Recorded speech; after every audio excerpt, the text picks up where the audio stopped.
Hello and नमस्कार। मैं doctor कंचन Singh Bharat homeopathy में आप सभी का स्वागत करती हूं और आशा करती हूं कि आप अपना ख्याल रख रहे होंगे। तो चलिए आज के इस वीडियो में मैं आप सभी से बात करने वाली हूं कि कैसे आप नेचुरल तरीके से अपने क्रिएटिनिन को कम कर सकते हैं। जैसा कि आप सभी को पता है और मैंने अपनी हर वीडियो में बताया हुआ है कि किडनी का काम है हमारे ब्लड को फिल्टर करना, वेस्ट मटेरियल को बाहर निकालना, बीपी को रेगुलेट करना और इलेक्ट्रोलाइट्स को बैलेंस करके चलना। लेकिन जब हमारी किडनियां खराब होती हैं तो ये इन्हीं फंक्शनिंग को नहीं कर पाती हैं। वो हमारे वेस्ट मटेरियल को भी फिल्टर नहीं कर पाती हैं, बीपी को भी रेगुलेट नहीं कर पाती हैं और यहाँ तक कि इलेक्ट्रॉल्स को भी वो बैलेंस नहीं कर पाती हैं। अब ज़्यादातर जो किडनियां खराब होती हैं उनके पीछे के जो रीजंस होते हैं वो होता है हाई ब्लड प्रेशर और हाई शुगर लेवल। अगर किसी भी पेशेंट को बीपी की शिकायत है और समय रहते उसे पता नहीं चला या पता होने के बाद भी वो अपने ब्लड प्रेशर की मेडिसिन नहीं खा रहा है तो इन फ्यूचर उनकी किडनियां डैमेज होती चली जाती हैं। तब उन्हें देखने को मिलता है कि उनका क्रिएटिनिन बढ़ रहा है, उनका यूरिया बढ़ रहा है और बाकी जो पैरामीटर्स हैं वो भी बढ़े हुए ही आ रहे हैं। सेम ऐसे ही जिन भी पेशेंट को शुगर है, प्रॉपर अगर वो मेडिसिन नहीं ले रहे हैं, डाइट फॉलो नहीं कर रहे हैं तो आगे चल के उनकी किडनियों की फंक्शनिंग डिस्टर्ब होती है और उनका क्रिएटिनिन और उनका यूरिया भी बढ़ा हुआ मिलता है। इस जरूरी नहीं है कि सिर्फ बीपी और शुगर की वजह से ही लोगों की किडनियां खराब होती हैं। कुछ ऑटोइम्यून डिसऑर्डर के वजह से भी लोगों की किडनी खराब होती है। किडनी में स्टोन है और वही स्टोन बार बार बन रहा है और स्टोन का साइज बढ़ रहा है जिसके वजह से ऑब्स्ट्रक्शन कॉज हो रहा है। तो ये भी एक रीज़न है जिसके वजह से लोगों की किडनियां खराब हो जाती हैं और क्रिएटिनिन बढ़ा हुआ और यूरिया भी उन्हें बढ़ा हुआ ही दिखता है। अब हम नेचुरल तरीके से अपनी किडनी के फंक्शनिंग को कैसे इंप्रूव कर सकते हैं, क्रिएटिनिन को कैसे कम कर सकते हैं। फर्स्ट ऑफ ऑल आपको ध्यान रखना है कि अगर आपकी किडनी की फंक्शनिंग डिस्टर्ब हुई है हाई ब्लड प्रेशर के वजह से तो आपको अपने खाने में नमक की मात्रा को ना के बराबर कर देना है। जी हाँ, आपको सोडियम की मात्रा कम करनी है, यानी कि नमक की मात्रा आपको कम करनी है। जब आप नमक की मात्रा कम करते हैं तो आपका ब्लड प्रेशर जहाँ बढ़ रहा है वहाँ पे वो धीरे धीरे नॉर्मलाइज होना स्टार्ट हो जाता है, नॉर्मल रेंज पे आना स्टार्ट हो जाता है, जिसकी वजह से आपके पाँव में सूजन नहीं होती है और साथ ही साथ आपका जो क्रिएटिनिन बढ़ रहा था वो भी कंट्रोल हो जाता है और आगे चल के वो धीरे धीरे नीचे भी आता है। दूसरा आपको ध्यान रखना है शुगर। अगर आप शुगर के पेशेंट हैं और शुगर की वजह से आपकी किडनी डैमेज हुई है तो आपको कार्ब्स वाली चीज़ों को नहीं खाना है, चीनी नहीं खाना है, बाहर के जितने भी पैक फूड है उनका आपको सेवन नहीं करना है। बहुत सारे ऐसे पेशेंट हैं जो पैकेट के बने हुए जैसे कि लेस हो गया, कुरकुरे हो गए, यहाँ तक कि कुछ पेशेंट नमकीन भी खाते हैं। तो मैं उनको यही सलाह दूंगी कि आपको ये सारी चीज़ें नहीं खानी है। आपका टेस्ट खराब हुआ है लेकिन इसका ये मतलब नहीं है कि आप बाहर के पैक फूड ले रहे हैं या आप मीठा बहुत ज़्यादा कंज्यूम कर रहे हैं। बहुत सारे लोगों को लगता है कि मीठा खाने से उनको शुगर हो गया है, लेकिन ऐसा नहीं है कि मीठा खाने से शुगर हुआ है। हाँ, अगर आप डायबिटीज़ के पेशेंट हैं तो आपको कार्ब्स नहीं खाने हैं, आपको मीठा नहीं खाना है, दूध और दूध से बनी मिठाई का सेवन नहीं करना है। जब आप इन चीज़ों का सेवन करते हैं तो आपका फॉस्फोरस भी बढ़ता है और साथ ही साथ आपका शुगर का लेवल भी बढ़ जाता है और शुगर के लेवल बढ़ने की वजह से आप खुद देखते हैं कि आपका क्रिएटिनिन जहाँ पे पिछले महीने 4 था और इस महीने 6 के करीब हो गया है, यानी कि 2 पॉइंट जो है वो इंक्रीज हो गया है।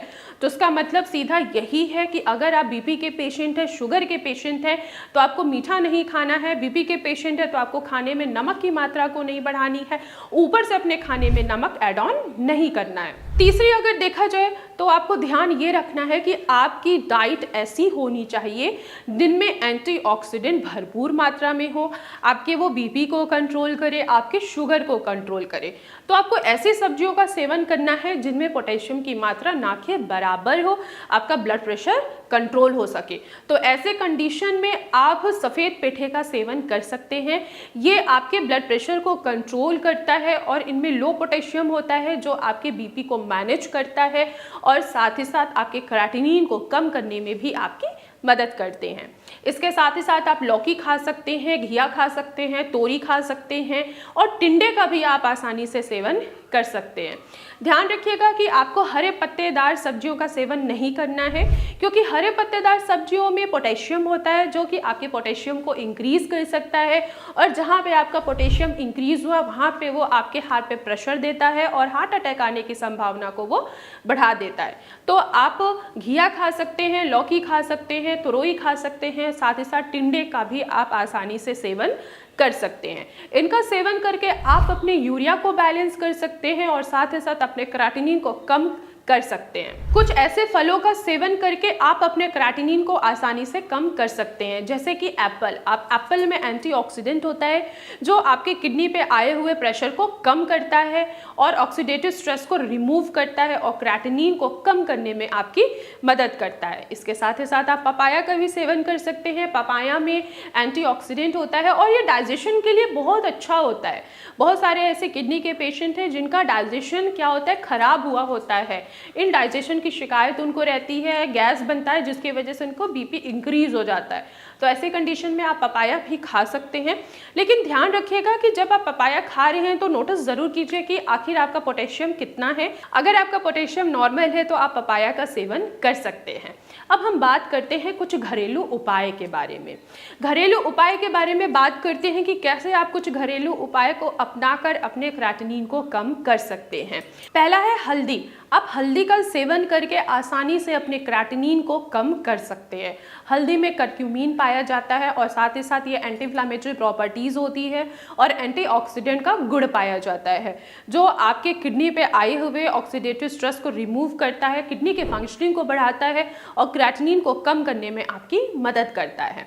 अगर आपको प्रोटीन लीकेज है, आप देख रहे हैं कि आपका प्रोटीन लीकेज बहुत ज़्यादा हो रहा है और आपका क्रिएटिनिन अभी नॉर्मल है, तो आप खड़े धनिये का भी आसानी से सेवन कर सकते हैं। पानी में भिगो के रात भर छोड़ दीजिए, सुबह उठिए और उसे पानी का आप सेवन कीजिए खाली पेट। आपको ये देखने को मिलेगा, आपको जो प्रोटीन लीकेज हो रहा है, यूरिन में जो फोम दिख रहा है, वो काफ़ी हद तक आपका कम होता हुआ चला जाएगा। क्यों? क्योंकि जो खड़ा धनिया होता है वो नेचुरली डायूरेटिक होता है जो किडनी के फंक्शनिंग को इम्प्रूव करता है। लेकिन एक बात का आपको ध्यान रखना होगा कि अगर आपका क्रिएटिनिन बढ़ रहा है तो आपको खड़े धनिये का सेवन नहीं करना है। इसके अलावा आप नीम के पानी का भी आसानी से सेवन कर सकते हैं, लेकिन कभी कभी ऐसा नहीं कि आप रोजाना नीम के पानी का ही सेवन कीजिए, आप कभी कभी नीम के पानी का सेवन कर सकते हैं। ये भी आपके किडनी के फंक्शनिंग को इम्प्रूव करता है और जो इन्फेक्शन आया हुआ है, जो बैक्टीरिया इंक्रीज हुआ है, यूटीआई की प्रॉब्लम हुई है, जिनको यूटीआई की प्रॉब्लम बार बार होती है, वो पेशेंट भी नीम के पानी का सेवन आसानी से कर सकते हैं और यूटीआई से बच सकते हैं। देखा गया है कि जिन भी पेशेंट को रिकरेंट यूटीआई होता है वो भी क्रॉनिक किडनी डिजीज के पेशेंट बन जाते हैं। तो अगर आपको यूटीआई की प्रॉब्लम आ रही है तो नीम के पानी का ज़रूर सेवन कीजिए, पर रेगुलर बेसिस पे नहीं करना है, आपको कभी कभी करना है, जिससे आपकी प्रॉब्लम क्या हो वो धीरे धीरे कम होती हुई चली जाए।